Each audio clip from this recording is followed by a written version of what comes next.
Olá, como vocês estão? Espero que todos estejam bem. Nesse vídeo, nós vamos falar sobre o tema alteração do contrato de trabalho. Espero que vocês gostem. Divirtam-se!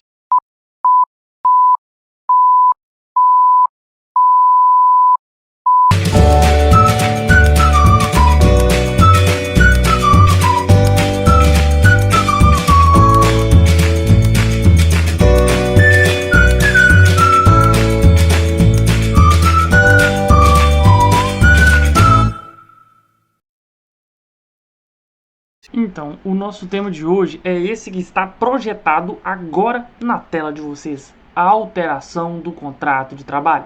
Vamos falar sobre esse tema então. Antes de começar as anotações, eu gostaria de mostrar para vocês qual o fundamento legal para o nosso tema. Olha só, tá aqui. O artigo 468 da CLT traz informações importantíssimas que precisamos entender. 468 fala o seguinte: nos contratos individuais de trabalho só é lícita a alteração das respectivas condições. Olha só que bacana. O primeiro requisito, mútuo consentimento. Então, para se alterar o contrato de trabalho, a primeira coisa que precisa é mútuo consentimento. Mas só o mútuo consentimento basta? É só o empregado e o empregador sentarem juntos, acertarem como é que vai funcionar e pronto, a alteração já tá valendo? A resposta é não. Por quê? Precisa de mais. Olha lá. Ainda assim, desde que não resultem direta ou indiretamente prejuízos ao empregado. Ah, que bacana. Então, nós temos dois requisitos no artigo 468. Primeiro, o requisito é que para a alteração precisa de mútuo consentimento. E o segundo requisito é esse que eu acabo de apresentar para vocês. Não resultem direta ou indiretamente prejuízos ao empregado. Não pode gerar prejuízo e precisa de mútuo consentimento. Olha só, sob pena de nulidade da cláusula infringente dessa garantia. E é isso. Então vamos anotar no caderno. Primeiro requisito para a alteração do contrato de trabalho. Qual que é o primeiro requisito? Fale aí do outro lado que eu estou escutando vocês. Muito bem. O primeiro requisito é qual? Tá aí anotado na tela de vocês. Pausem o vídeo, copiem. Mútuo consentimento e não resultar direta ou indiretamente em prejuízo ao empregado. Então, vamos continuar. Sobre a alteração do contrato de trabalho, tem algo importantíssimo que eu preciso falar com vocês, que se chama ius variandi, que seria a possibilidade que o empregador tem de variar o contrato de trabalho do empregado, né? Se o contrato não admitisse qualquer alteração, isso faria com que ele fosse extremamente rígido e prejudicial até mesmo para a relação de emprego. Então, a lei estabelece uma margem de variabilidade do contrato do empregado. E isso deu-se o nome de ius variandi, que estaria inserido no poder diretivo do empregador, com a possibilidade de variar o contrato de trabalho do empregado. Anotem no caderno de vocês. Ele vai se dividir em ius variandi ordinário e extraordinário. O conceito coloco para vocês copiar. O ius variandi, então, envolve ajustes que o empregador faz sem atingir cláusulas contratuais. A ideia é que o ius variandi ordinário estaria dentro do poder diretivo do empregador. Sim, aquele poder que consta do artigo 2º da CLT. Aquele poder de direção, ele então poderia se manifestar através do ius variandi ordinário, que seriam as pequenas alterações que o empregador faz para adequar a prestação do serviço do empregado. Como, por exemplo, a troca de uniforme. Mudança de uniforme do empregado. Estaria então dentro do ius variandi do empregador. Tá aí para vocês o ius variandi extraordinário, então envolve as alterações que vão impactar as cláusulas contratuais. E o exemplo que eu dei, transferência do empregado. Então, se de um lado nós temos o ius variandi ordinário e eu disse que ele não atinge cláusulas contratuais, que são aquelas alterações do contrato de trabalho que servem para melhor adaptar as condições àquela prestação de serviço, e do outro lado nós temos o ius variandi extraordinário, que envolve sim as alterações que vão impactar as cláusulas contratuais. E o exemplo que eu dei para vocês é a transferência do empregado. Agora, eu quero mostrar para vocês um exemplo e perguntar: o que vocês acham? Vocês acham que é ius variandi ordinário ou que é ius variandi extraordinário? Me acompanhem. Olha só, amiguinhos, olha só o que eu quero mostrar para vocês. O artigo 459 da CLT tem uma informação importantíssima. Olha o que fala o 459. O pagamento do salário, qualquer que seja a modalidade do trabalho, não deve ser estipulado por período superior a um mês, salvo no que concerne a comissões, percentuais e gratificações. Tá, mas isso nem é a nossa matéria. Calma, paciência. Vou mostrar para vocês. Parágrafo 1º. Quando o pagamento houver sido estipulado por mês, deverá ser efetuado o mais tardar até o 5º dia útil do mês subsequente ao vencido. Sobre isso que nós vamos conversar aqui. Olha só. Então, a lei permite que o empregador pague o salário no primeiro dia útil do mês? Permite sim, claro. Quando o pagamento houver sido estipulado por mês, deverá ser efetuado o mais tardar até o 5º dia útil. Se é o mais tardar até o 5º dia útil, significa que pode ser no dia 1º, que pode ser no dia 2º. É verdade. No dia 3º, 4º ou no 5º dia útil do mês. Não é isso que tá falando aí? Sim, é isso que tá falando. Agora, olha o que eu quero perguntar pra vocês. Vamos supor que o empregador sempre pagou o salário no primeiro dia útil do mês, ok? 2 anos de prestação de serviço e o empregador sempre, todos os meses, pagou o salário no primeiro dia útil do mês. A pergunta que eu quero fazer pra vocês é, ele pode alterar a data de pagamento para, por exemplo, o 5º dia útil? O que eu quero saber, ele pode alterar, porque se ele sempre pagou no primeiro dia útil, significa que, será que isso não alterou o contrato de trabalho dele para ele sempre receber o salário no dia 1º? Será que o empregado conquistou o direito de sempre receber o salário no dia 1º? Quer dizer, às vezes não. Em outras palavras, se o empregado adquiriu aquele direito, se o empregado passa a ter o direito de sempre receber dia 1º, significa que aquilo dali aderiu ao contrato de trabalho dele, que isso virou uma cláusula de seu contrato de trabalho. Se o empregador quiser alterar essa informação, se quiser alterar esse dado, se quiser alterar a data de recebimento do salário, se for afetar uma cláusula do contrato do empregado, olha só, se afetou uma cláusula, então estamos falando de ius variandi extraordinário. Se a resposta for não, o empregado não tem direito a receber sempre no dia 1º, isso não adere ao contrato como uma cláusula, então falaríamos que isso seria o ius variandi ordinário. A pergunta é essa: adere ao contrato de trabalho o fato do empregador sempre pagar o salário no dia 1º? E essa alteração, se aderir, seria ius variandi extraordinário? E se não aderir ao contrato de trabalho do empregado, seria então ius variandi ordinário? Gente, por favor, me acompanhem. Não confundam isso, ok? Eu vou dar a resposta e depois eu volto revisando com vocês para garantir que vocês entenderam. É ius variandi ordinário, tá? A alteração da data de pagamento do primeiro dia útil para o 5º dia útil é ius variandi ordinário.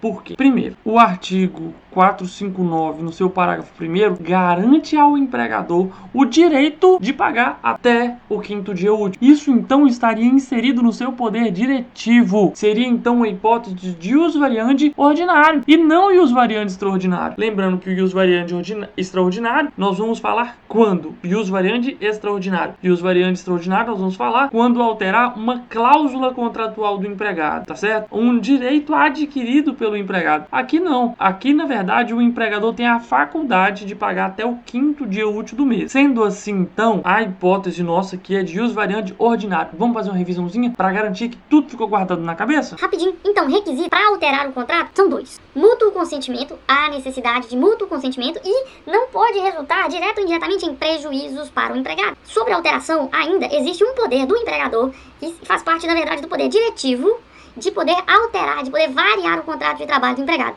E esse poder de variar o contrato de trabalho, ele pode ser ordinário, que envolve ajustes que o empregador faz sem atingir as cláusulas contratuais, estão dentro do poder diretivo do empregador, e ele faz de maneira a adequar aquela prestação de serviço, e o ius variandi extraordinário, que seria o quê? Alterações que vão impactar diretamente cláusulas do contrato de trabalho do empregado, como por exemplo a transferência. E o que eu mostrei aqui para vocês hoje seria o caso de mudança da data de pagamento. Data de pagamento do primeiro dia útil para o 5º seria então ius variandi ordinário.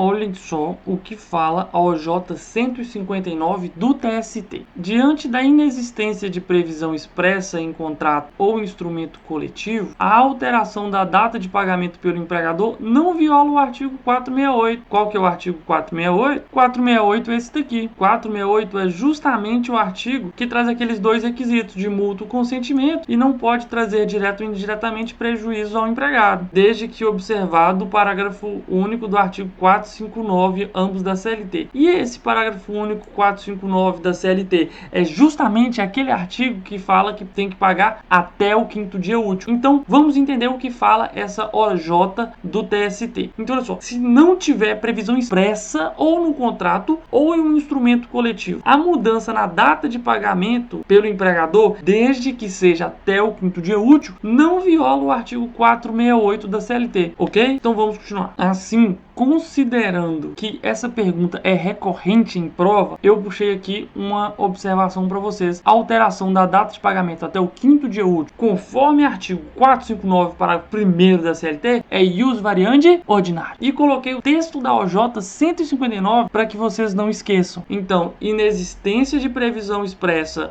no contrato ou instrumento normativo, a alteração de data de pagamento pelo empregador não viola o artigo 468, desde que observado o parágrafo único do 459, ambos da CLT. Agora quero falar algo com vocês que é importantíssimo, que é sobre reversão. Mas o que é reversão? Olha só, vamos supor que uma pessoa ela tenha sido promovida ao cargo de gerente no seu trabalho. A questão é, ela pode ser revertida, ou seja, voltar para o cargo anteriormente ocupado? O empregador poderia retorná-la para a função anterior e mais. Se retornar para a função anterior, ela perde a gratificação? É sobre isso que a gente fala quando o tema é reversão. Teria o retorno à função anteriormente ocupada e eu quero saber se isso é possível. Se é possível tanto a reversão, como também se é possível a perda da gratificação. Com relação à reversão, nós temos o seguinte. Artigo 468 está projetado para vocês, que era o parágrafo 1º. Olha lá. Não se considera alteração unilateral. Não se considera alteração unilateral o quê? A determinação do empregador para que o respectivo empregado reverta ao cargo efetivo anteriormente ocupado, deixando o exercício de função de confiança. Amiguinhos, quero que vocês saibam que a função de confiança, ela pertence, na verdade, ao empregador. É verdade. Ela não pertence ao empregado. A função de confiança é do empregador. E ele pode determinar que o empregado que está naquela função de confiança deixe a função de confiança. Isso é reversão. Então a reversão é possível? Sim. A reversão para o direito do trabalho é possível.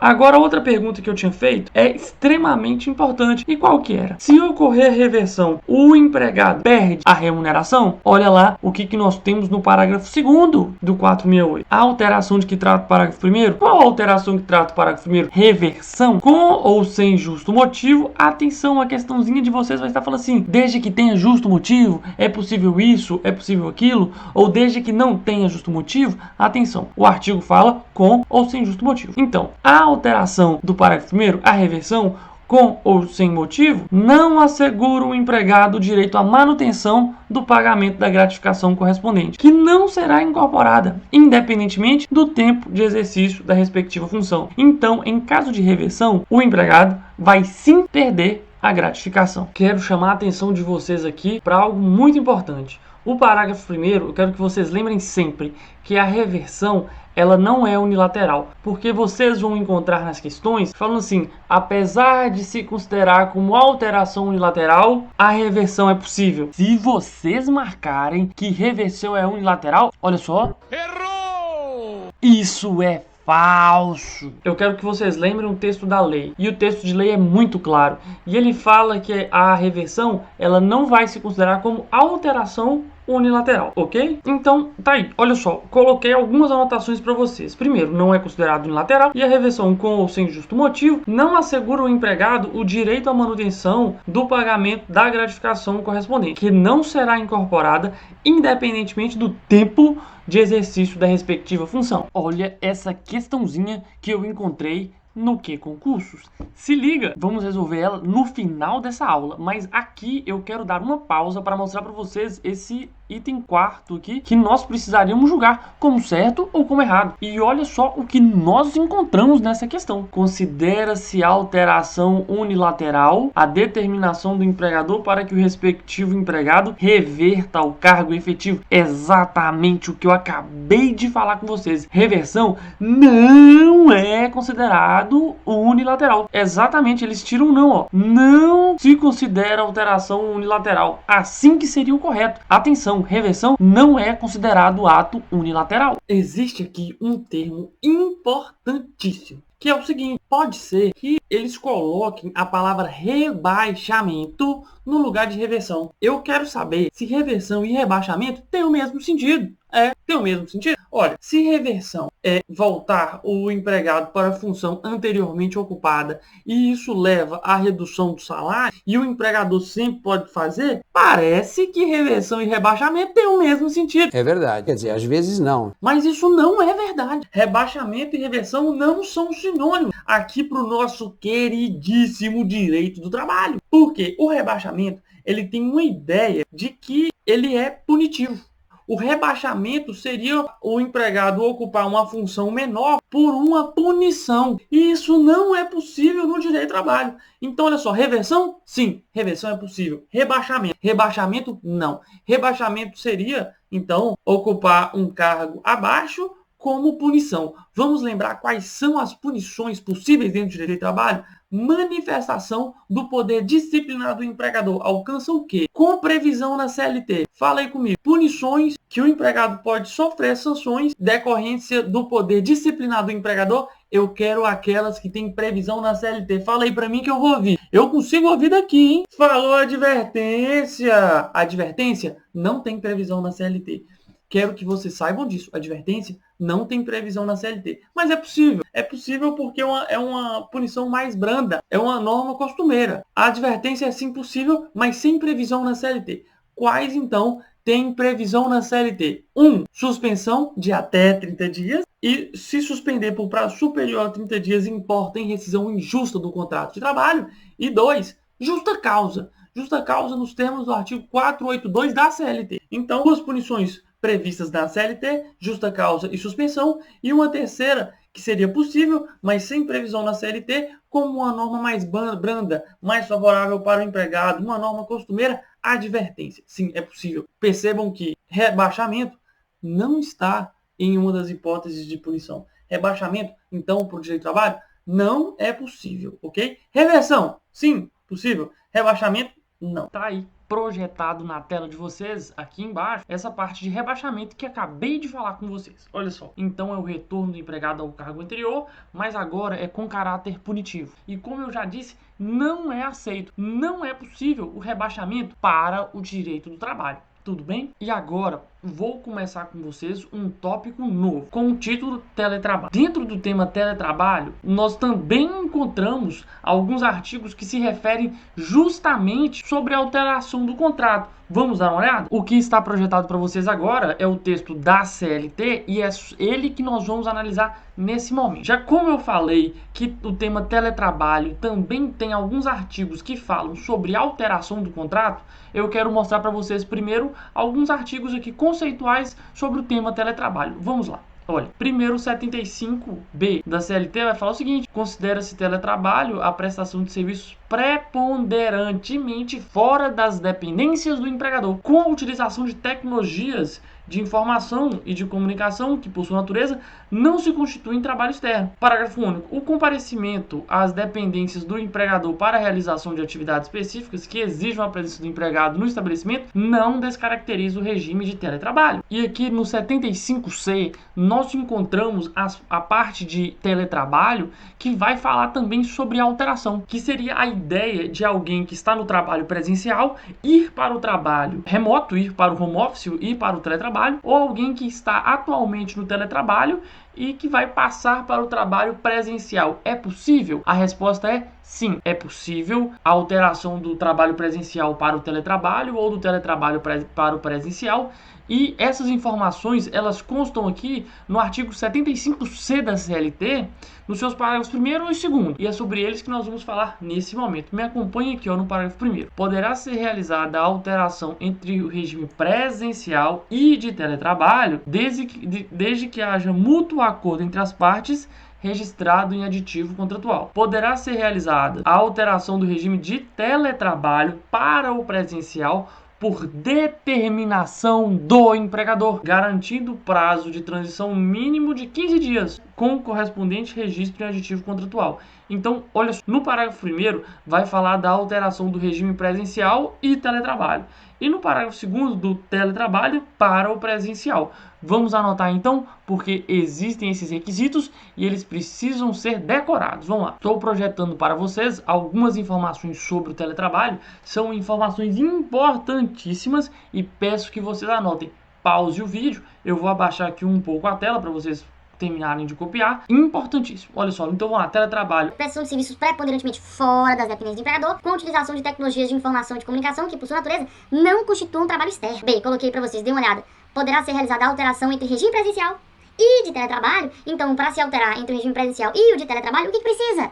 Mútuo acordo entre as partes e registro em aditivo contratual. Então, do regime presencial para o teletrabalho, mútuo acordo e registro em aditivo contratual. E como é que faz para você alterar do teletrabalho para o presencial? Tá aí também projetado na tela para vocês aqui, ó. Poderá ser realizada a alteração do regime de teletrabalho para o presencial por determinação do empregador, quando o prazo de transição mínimo, garantido o prazo de transição mínimo de 15 dias, com o correspondente aditivo contratual. Entenderam? Então, olha só, do presencial para o teletrabalho, mútuo acordo e aditivo contratual. Do teletrabalho para o presencial, do que a gente precisa? Olha só, pode ser feito por ordem, determinação do empregador, tá aqui, olha. E tem que garantir um prazo de transição mínimo de 15 dias. E é claro que tem que ter o aditivo contratual, tem que estar registrado, então, no contrato de trabalho. Com relação ao teletrabalho, era só isso que eu precisava falar com você. Agora nós vamos falar sobre a alteração do local de trabalho. Daqui a pouco nós vamos fazer várias questões sobre o tema e vocês vão ver como esse tema é extremamente cobrado. Vamos lá, projeto aí para vocês a CLT e o artigo 469 é o que nós vamos conversar agora. Ao empregador é vedado transferir o empregado sem a sua anuência para localidade diversa da que resultar do contrato, não se considerando transferência a que não acarretar necessariamente a mudança de seu domicílio. Então, do 469 nós tiramos: ao empregador é proibido transferir o empregado sem a sua anuência. Então aí a gente pensa lá naquele artigo, no 468, que vai falar de requisitos para a alteração do contrato. E lá fala o quê? Mútuo consentimento. E aqui no 469, ao empregador é vedado transferir o empregado sem a sua anuência. Sobre a alteração do contrato do local de trabalho, coloco aí para vocês no nosso resuminho a observação do caput do artigo 469. Então essa vai ser a regra geral quando o assunto for alteração do local de trabalho. É vedado transferir o empregado sem a sua anuência. E não se considera transferência a que não acarretar mudança de domicílio do empregado. Agora, o parágrafo 1º do 469 já começa a trazer exceções ao caput. Vamos olhar? Não estão compreendidos na proibição desse artigo? Então, quem que é exceção? Primeiro, os empregados que exerçam cargo de confiança. Segundo, aqueles que tenham como condição implícita ou explícita a transferência quando esta decorra de real necessidade de serviço. O parágrafo 2º ainda traz outra exceção.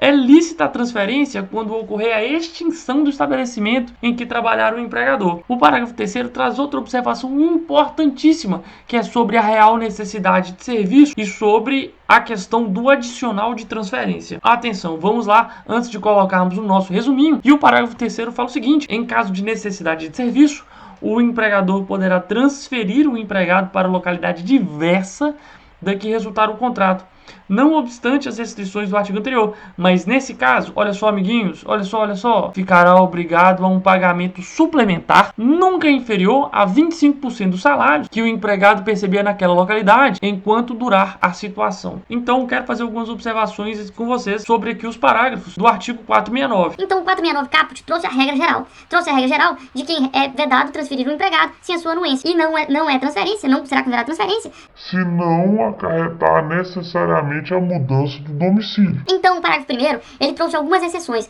Quais são as exceções? Então tá, tudo bem, entendi que é vedado transferir o empregado sem a sua anuência. E o parágrafo 1º começa trazendo as exceções. Primeiro, aqueles que exerçam cargo de confiança. Esses, então, poderiam ser transferidos. E o parágrafo 1º completa aqueles cujos contratos tenham como condição implícita ou explícita a transferibilidade. Olha só, a transferência quando essa decorra da real necessidade de serviço. Então, aqueles que exercem cargos de confiança e aqueles que têm a condição implícita ou explícita prevêem sobre a possibilidade da transferência, eles podem ser transferidos se houver real necessidade de serviço.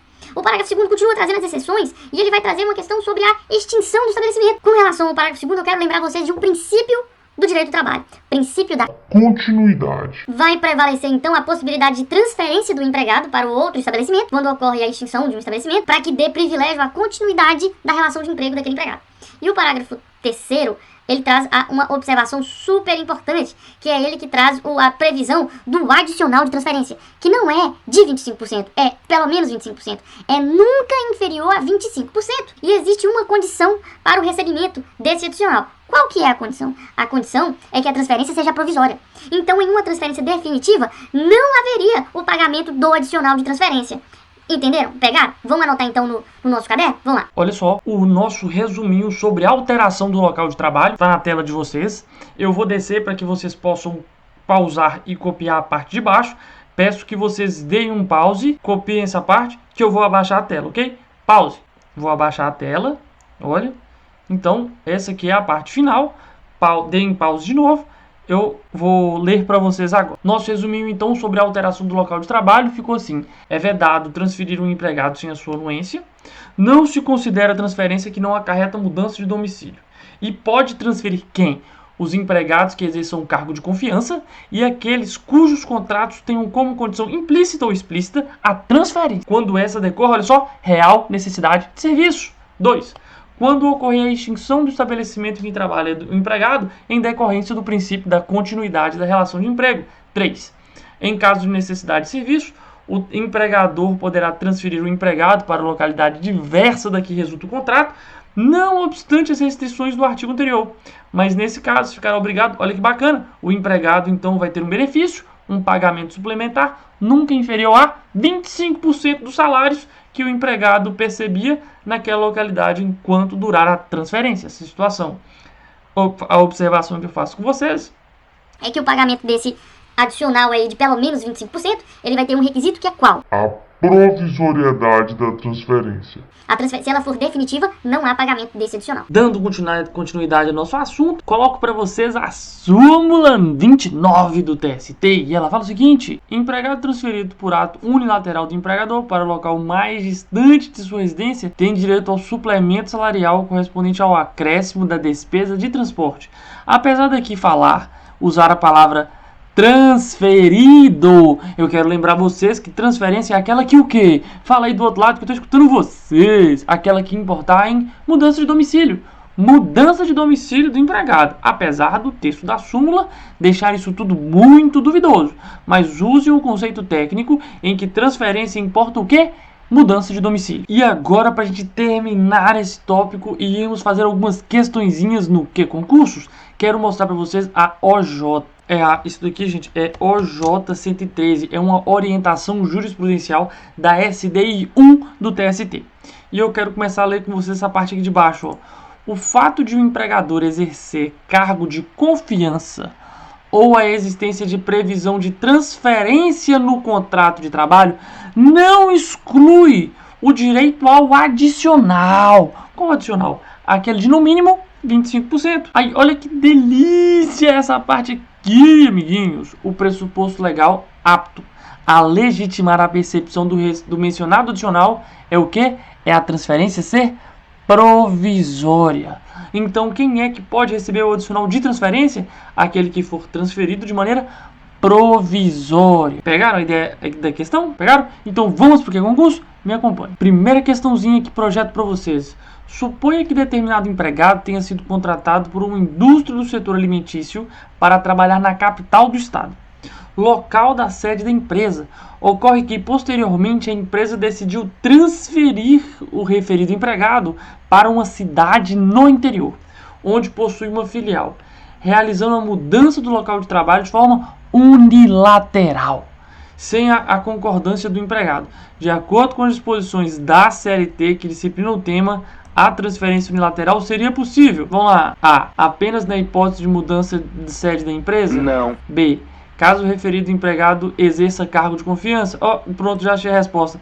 Era essa mesmo. Vamos olhar aqui o código? Olha só, CLT projetada para vocês. O parágrafo 1º do artigo 469, ele vai trazer algumas exceções àquelas pessoas que podem ser transferidas sem sua anuência. O caput do 469 traz a regra geral. Dê um pause no vídeo agora e leia aí, faça a leitura pessoal de vocês do artigo 469. O caput do 469 vai trazer a regra geral. E o parágrafo 1º traz aquela exceção, a primeira exceção, que é justamente, olha só, daqueles que exercem cargo de confiança. tá? Então, aqueles amiguinhos que exercem cargo de confiança, eles representam uma exceção ao caput, que exige a anuência do empregado para a transferência. Então, a primeira exceção tá aqui, ó, cargo de confiança. Nesse mesmo parágrafo, já vale a pena lembrar, já estamos aqui mesmo, tem aqueles, olha só, que tenham no seu contrato uma condição implícita ou explícita de transferência. E ainda, temos outra observação para fazer aqui, é que essa transferência, ela precisa de real necessidade de serviço. Próxima questãozinha maravilhosa para você. Do que concurso? De acordo com as normas da CLT que disciplinam as alterações de contratos individuais de trabalho, sendo a alternativa correta. Ao empregador é permitido determinar a reversão do empregado ao cargo efetivo anteriormente ocupado quando deixar de exercer função de confiança, desde que lhe seja assegurada a manutenção do pagamento da gratificação. Falso! Tesourinha, então, na alternativa A. Porque, no caso de reversão, como eu já mostrei para vocês, o empregado ele vai perder a gratificação, tá certo? Encontramos isso aqui, ó, no parágrafo 2º. A alteração de que trata o parágrafo 1º, qual que é a alteração do parágrafo 1º? A reversão, com ou sem justo motivo, não assegura ao empregado o direito à manutenção do pagamento da gratificação correspondente, que não será incorporada independentemente do tempo de exercício da função. Então, a A só pode estar errada. B. Só é lícita a alteração das condições de trabalho por mútuo consentimento, sendo passível de anulação. Não, gente, não é passível de anulação, não. É nulo, tá? É nulo. A cláusula infringente dessa garantia é nulo. C. O empregador pode alterar sem anuência do empregado a localidade da execução do contrato de trabalho, desde que a alteração não acarrete necessariamente a mudança de domicílio. Gente, só temos transferência se tivermos mudança de domicílio. Então, essa alternativa aqui está correta. Mas vamos olhar a letra D. Em caso de necessidade de serviço, o empregador poderá transferir o empregado para localidade diversa, sim, perfeito, independentemente do pagamento de verbas suplementares. Falso. Aqui nós temos que lembrar que existe um adicional sim, que é o adicional de 25%, no mínimo 25%. Próxima questão para vocês. Olha só, o artigo 468 da CLT, referente ao tópico de alteração do contrato de trabalho, afirma aqui, 2 pontos. Colocou aqui pra gente o texto do caput do artigo 468. E só para lembrarmos aqui rapidinho, o que fala o texto do caput do 468? Que para alterar o contrato de trabalho, temos 2 requisitos. Quais? Primeiro, tem que ter mútuo consentimento. Tá aqui, ó, mútuo consentimento. Segundo, precisa de, olha só, não pode resultar direto ou indiretamente prejuízo ao empregado, sob pena de nulidade da cláusula infringente desta garantia. Considerando o exposto, vamos lá, para marcar a correta. Ó, veda-se ao empregador transferir o empregado para localidade diversa da que resultar o contrato. Mesmo em caso de necessidade de serviço, a gente já sabe que é falso. A gente já sabe que é falso. Que no caso de necessidade de serviço, é sim possível transferir o empregado. Só que nesse caso, o empregador ficou obrigado a pagar ao empregado um adicional no valor de, no mínimo, 25%. 2. Veda-se o empregador transferir o empregado sem a sua anuência, ok, para localidade diversa da que resultar o contrato, não se considerando transferência a que não acarretar necessariamente mudança de seu domicílio. Então sabemos que a 1 é falsa e que a 2 é correta. Então vamos dar uma olhada aqui nas alternativas. Olha, essa daqui tem 1, já está incorreta. Essa aqui também tem 1, também está incorreta. Então ou a gente fica entre a B e a D. Olha como é que é fácil, né? Como é que fica fácil? A gente já fica entre a B e a D. Então a gente já sabe que a 3 estaria correta. Olha que bacana. Porque a 3 repete nas duas. Então a 3 está correta. E só precisamos avaliar então a 4. Mas como estamos aqui aprendendo, vamos sim ler a 3. Permite-se ao empregador transferir o empregado sem a sua anuência para a localidade diversa da que resultar o contrato, quando ocorrer a extinção do estabelecimento em que trabalhar o empregado, sendo que as despesas resultantes da transferência correrão por conta do empregador. Perfeito, né? Como já era esperado. Agora vamos para 4. Considera-se a alteração unilateral a determinação do empregador para que o respectivo empregado reverta o cargo efetivo. Gente, tá falso. Vamos olhar no código. Olha o que fala o parágrafo 1º do artigo 468, amiguinhos. Não se considera alteração unilateral a determinação do empregador para que o respectivo empregado reverta o cargo efetivo. Agora vamos olhar a questão. Considera-se alteração unilateral a determinação do empregador para que o respectivo empregado reverta o cargo efetivo. O que o examinador fez? Tirou o não. Né? Tirou o não e fez uma questão muito fácil. Essa questão está errada, porque a reversão não se considera alteração unilateral. Então a resposta certa só pode ser letra B.